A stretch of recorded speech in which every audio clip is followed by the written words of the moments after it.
Welcome, friends, to another edition of Economic Update, a weekly program devoted to the economic dimensions of our lives and those of our children. I'm your host, Richard Wolff. Today's program has a number of interesting items I want to mention at the outset. We're going to be talking about Mr. Trump's plan to, quote unquote, take the Panama Canal back. We're going to talk about an enormous strike of 10,000 grocery store workers across the state of Colorado, which is really having major impacts there. And finally, we're going to talk about corporations and mutual funds turning away from the few years of interest in diversity, equality, and inclusion that they no longer find worthy of their respect and what it means. In the second half, we'll interview Tess Fraad-Wolff, a practicing psychotherapist who has something to tell us about the linkages between a troubled capitalism on the one hand and the loss of empathy and the rise of addiction on the other. As usual, I begin by reminding you that Charlie Fabian is awaiting comments, suggestions that you have for improving this program. charlie.info438@gmail.com. And also the reminder that the new book I wrote and we published, Understanding Capitalism, is a good companion volume to this sequence of programs, developing the arguments lying behind much of what you hear topically focused on this show. And you can get that by going to our website, democracyatwork.info/books. Okay, let's go. Panama and the president. The president of the United States, a country of 330 million people, boasting the world's hugest arsenal of nuclear and other weapons, has told the world, that is, Mr. Trump has, that he plans to, quote, take back the Panama Canal. Let's take a look. The population of Panama, you might like to know, is 4.5 million people. Right away, we got what is called, if you're a jokester, a really fair fight. Nuclear-armed 330 million on one side, no arms, and 4.5 million on the other. The GDP, the gross domestic product of Panama, 84 billion in 2023. That is trivial relative to the 25 to 30 trillion GDP of the United States. This is a joke, except it isn't funny. The currency used in Panama, just to give you an idea, is actually two different currencies. There's the Panamanian Balboa, that you probably never heard of, and there's something you know quite well, the US dollar. Okay, what's going on in Panama? Very strange economy. On the one hand, they have the Panama Canal, the shortest way for shipping to get from west to east. Doesn't have to go all the way around the southern tip of Latin America. It can cut tremendous amount of time and expense off moving goods. The largest user of the Panama Canal, the United States. The second most important user, People's Republic of China. And there you get the clue of what's going on. Panama has the dubious distinction of being one of the 5 most unequal countries in the world. It has a small group of high-skilled, high-paid people operating the country, the canal, the tourism, and the few industries that it has chief of which are exporting bananas, gold, and copper. When Mr. Trump said he was going to take it, the Panamanian president, Raul Mulino, pushed back, said it wouldn't happen. They are not giving back the canal. It is their sovereign property. They are an independent, sovereign country. Apparently, neither Mr. Rubio, our Secretary of State, nor the president give a fig about any of that. When Panama said that they had invested billions in developing and expanding and updating the canal, which would now be taken by the United States, nobody said anything.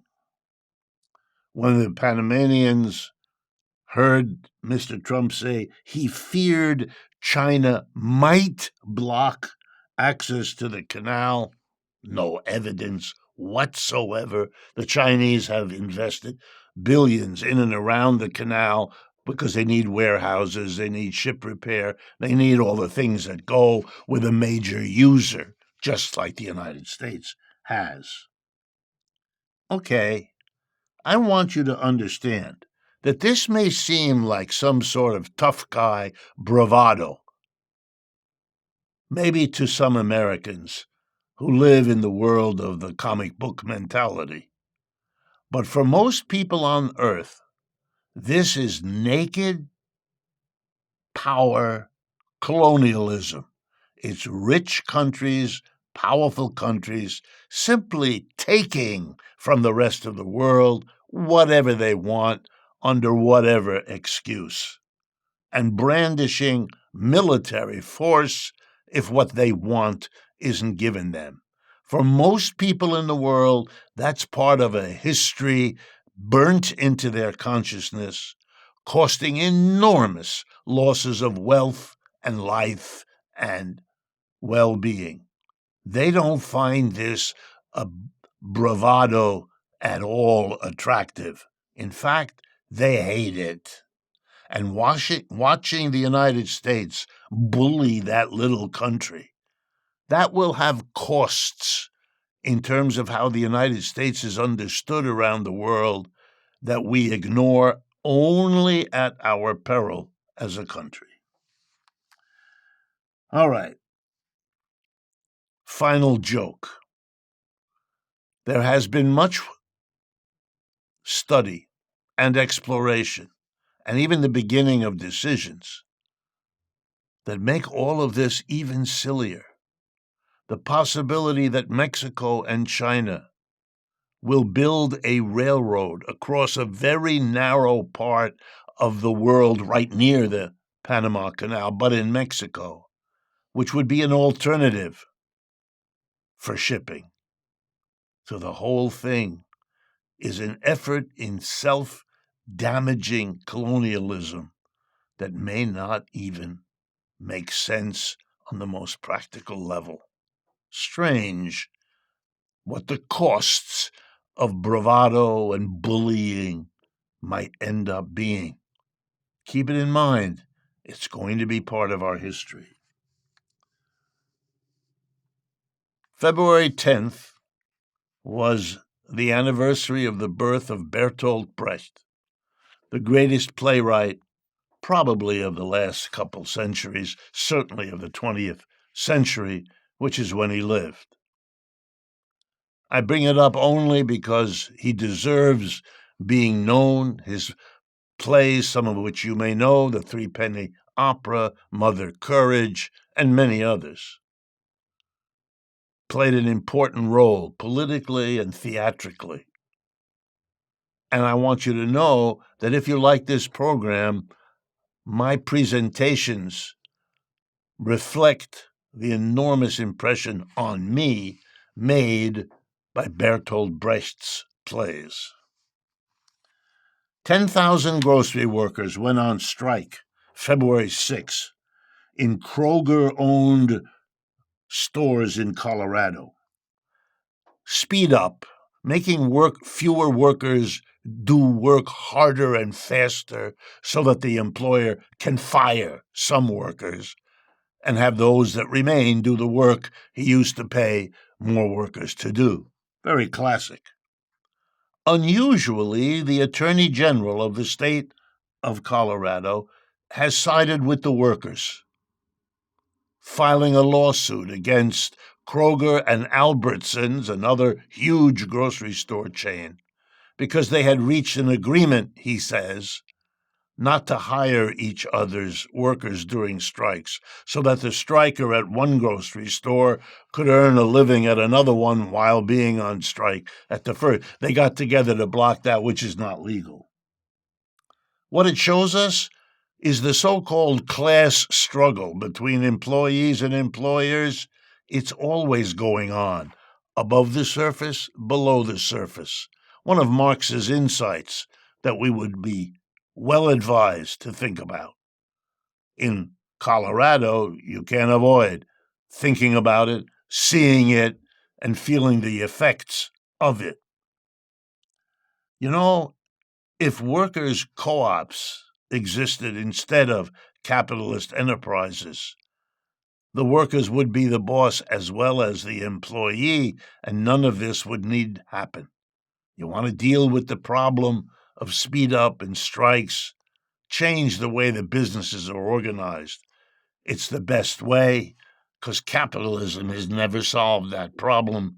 How can it? It's based on the employer-employee differential. And there's been little coverage of this important strike, which is one of the reasons I'm talking about it here and now. Over the last few years, and particularly over the last 2, there's been a massive outflow of funds from investment firms that all kinds of people had given their money to, because these firms emphasize what is called sustainable investing. That is, they wouldn't put money in a company that polluted. They wouldn't put money in a company that discriminated and didn't hire all kinds of people because of discriminatory preferences. It was an effort to say that corporations of all kinds should be held accountable, as by the way they are by law in Europe, to include diversity, equality, and inclusion of people left out of modern society in their goals, not just profit for the investor, but some social responsibility. And for a while, there was enough social movement to get corporations to do that, and it helped. But the minute that social pressure relaxed, the corporations were in a rush to go backwards, which they've done, to go reverse in history, which they've done, stop including anything other than the maximization of profit, because that is the capitalist way. That's what you get when you allow capitalism to be the dominant system. The logic of it is that executive who maximizes profit earns a lot and has a good career ahead of him. And the one who doesn't, who actually cares about diversity, equality, inclusion, the climate, and things like that, suffers, and his career may disappear. In the end, once again, the worker co-op could easily commit to all the objectives, never making the profit the only one. That's the key issue here that we need to learn from. We've reached the end of our first half. Stay with us. The interview with Tess Fraad-Wolff is coming up.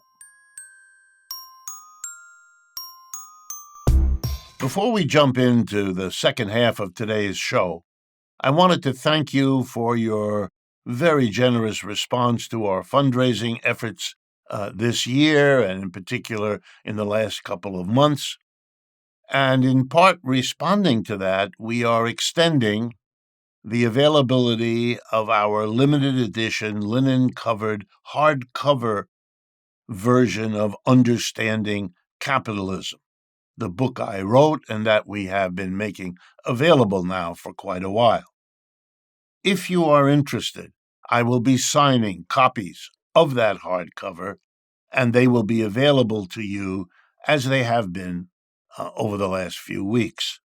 Just simply send an email to us at info@democracyatwork.info and put in the subject line limited edition. We will send you all the information you need to order and receive your copy, signed copy, of Understanding Capitalism in its hardback. And thank you again for your kind attention to the fundraising dimension of what we do. Welcome back, friends, to the second half of today's economic update. It is with real pleasure that I bring back to our microphones and our cameras Tess Fraad-Wolff. She's a psychotherapist in practice in New York City for well over a decade. She works with couples as well as individuals and has trained in hypnotherapy, art therapy, somatic processing, and tapping. She often speaks to the interplay of psychology and politics with special attention to the intimate effects of capitalism. And that's why I've brought her back, because many of you have let us know that you find this material particularly interesting. So, first of all, Tess, thank you very much for joining with us today. Thank you for having me. Okay, here we go. There is pretty abundant evidence now that there is a troubling, I think that's fair to say, a troubling growing lack of empathy among Americans and in the capitalist system where Americans live. The demonization of immigrants when once there was sympathy, when once we celebrated the Statue of Liberty welcoming them as part of America's proud heritage. Now they are an invasion of criminals. Something has happened here. When jobs are cut, when homelessness rises, we don't pick up. Of course, there are exceptions, but we pick up a remarkable lack of empathy. Could you tell us a little bit about how you understand that kind of phenomenon? Yes, absolutely. I mean, the first thing is I think there's a trickle down effect with bullying energy and energy of trying to attack the most vulnerable, easy scapegoat, which I think the immigrant group composes. I think we have pedestalized a sort of sadism, a lack of empathy, as you put it. And we have pedestalized greed. I think that capitalism in particular really prioritizes greed over empathy, which spills out and leaks into a larger population. We're all supposed to chase the almighty dollar. And that throws to the side many other values, including the value of empathy, solidarity, compassion, all sorts of pieces of the human experience upon which we rely to keep a coherent, civilized society together. Now, in the first half of today's show, I tried to make the point that there is something extraordinary about the richest country in the world, the most powerful, telling a tiny little country like Panama, we're taking away the basic economic foundation of your whole society, and doing it with a bluster and a boasting that shows, among other things, absolutely no empathy for the shock of what this might mean to this country and the long-term effects.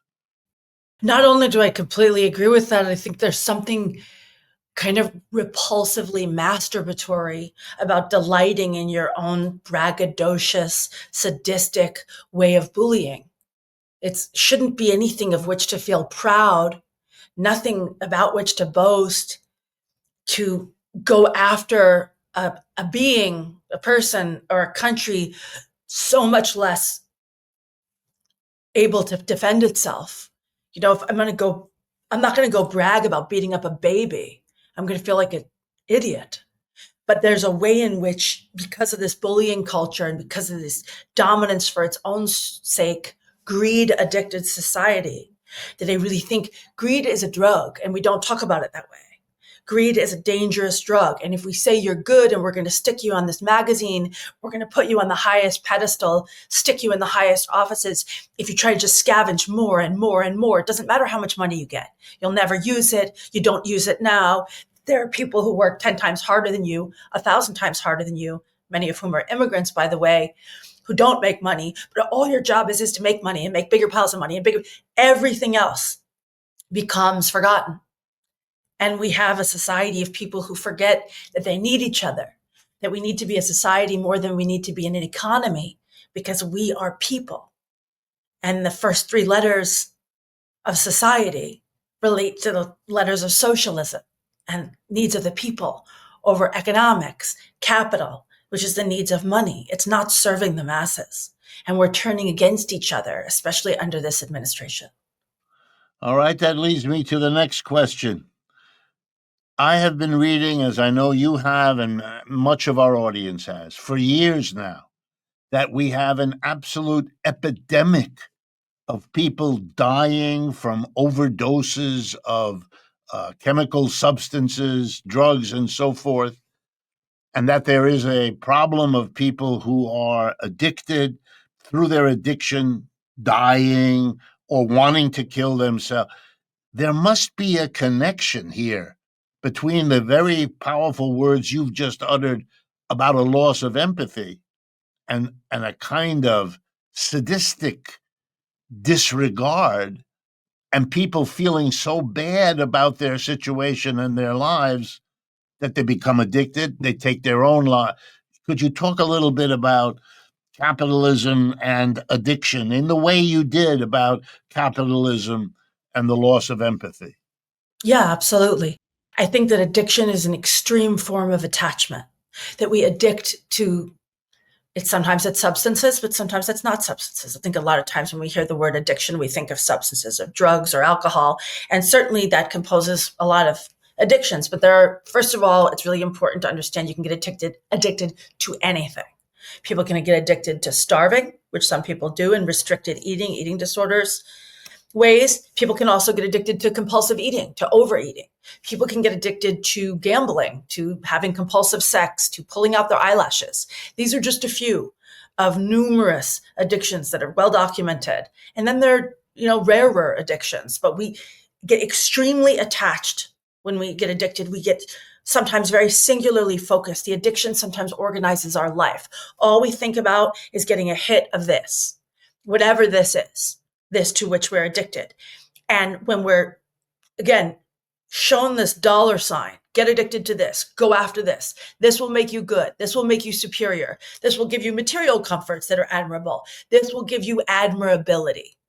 We can really, again, lose sight of all these other important ingredients that we need to tap into within our human experience, especially that foster the sense of connection.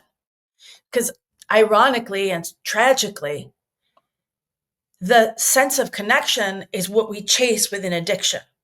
But we forget that what we need is connection with people, connection with nature, connection with our sort of holistic as a society. So we chase connection with, to use some of the examples, gambling, a certain drug, behaviors. We connect to that instead of connecting to the human energy that we need. We can also connect with people through the very empathy that a lot of these addictions push aside.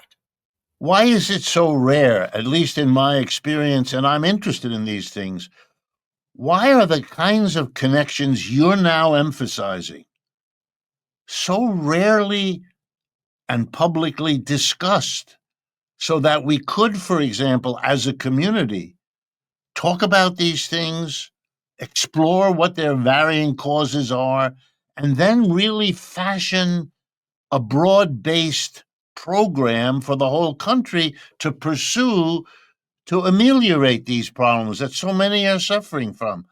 It's almost as though the suffering continues because there's a taboo almost on Yeah, asking these, especially linking these problems to a particular economic system that we're living under.